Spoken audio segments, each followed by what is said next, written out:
Continuando nossa aula de motores monofásicos, no vídeo anterior nós vimos o funcionamento básico de um motor monofásico.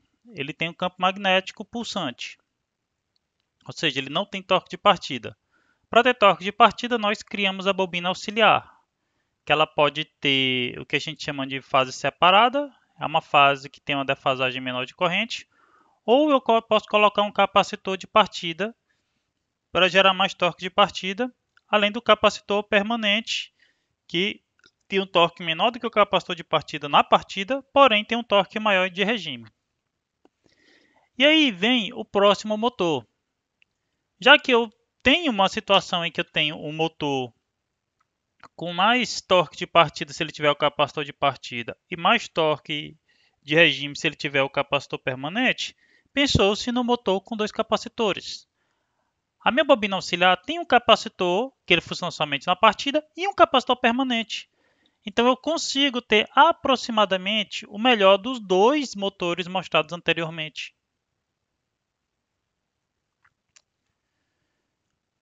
Um detalhe que eu gostaria de falar agora também é, todos esses motores, o sentido de giro deles é determinado pela polarização da bobina secundária. Se eu inverter essa bobina, o motor inverte o sentido de giro. Isso a gente vai ver no laboratório depois. Uma coisa que somente um motor com capacitor permanente e esse aqui com dois capacitores tem é a possibilidade de inverter o giro dele com ele em funcionamento.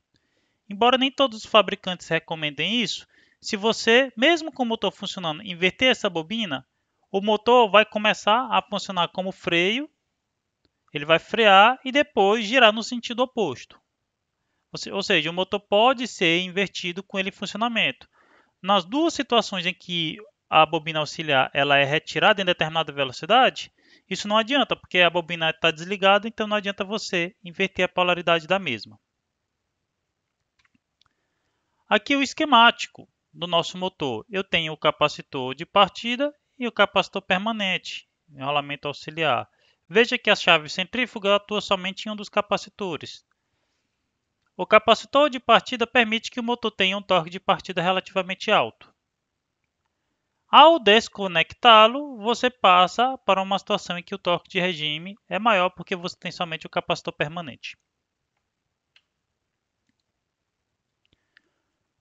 Por fim, nós temos o motor monofásico com polos sombreados. Ele é um motor menos utilizado, ele era mais utilizado antigamente. Hoje em dia é mais útil, você termina tendo opções bem simples e baratas de motores de corrente contínua, sem escovas, já que você tem facilidade em produzir retificadores, tensões baixas, então ele está sendo substituído ao longo dos anos.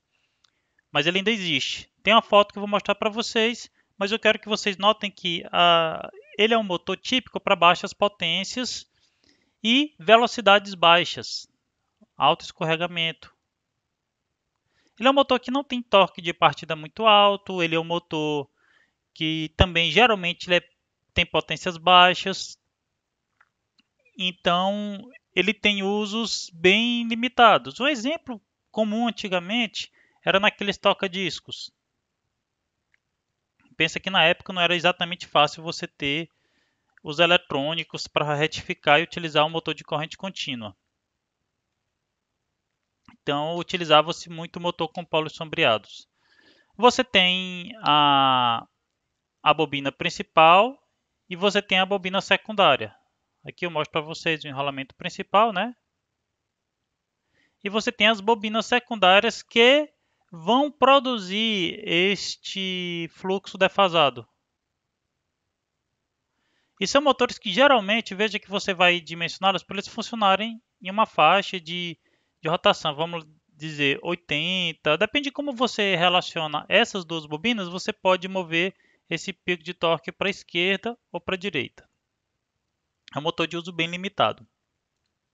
Aqui eu tenho uma foto que você consegue visualizar. Veja que eu tenho essas bobinas aqui e eu tenho essa outra aqui, que tem uma reatância indutiva muito maior. Por fim, eu gostaria de discutir com vocês as equações do motor monofásico. Veja que elas são muito semelhantes à do motor trifásico. Só que eu não tenho uma raiz de 3, porque ele não é trifásico. E veja que, em vez de utilizar o U, nós estamos utilizando o V, porque geralmente a gente utiliza o U, alguns autores utilizam o para tensão trifásica e V para monofásica. Eu estou colocando especificamente tensão nas bobinas. Então, se você pegar, por exemplo, digamos que você veio do Maranhão ou do Piauí, você trouxe um ventilador 220 volts. Você traz ele para cá, é um motor monofásico. Se você ligar em uma tomada 220, aqui é uma tomada bifásica. Porém, é para um motor monofásico, ele vai funcionar normalmente.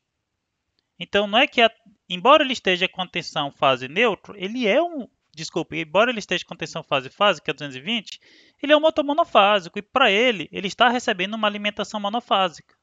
Então, eu estou colocando tensão nas bobinas porque é a tensão que você alimenta o motor. Com isso, a gente termina este assunto de motores monofásicos. A seguir, nós teremos aulas de exercícios e a gente vai ver também alguns aprofundamentos em motores de indução. Até a próxima aula.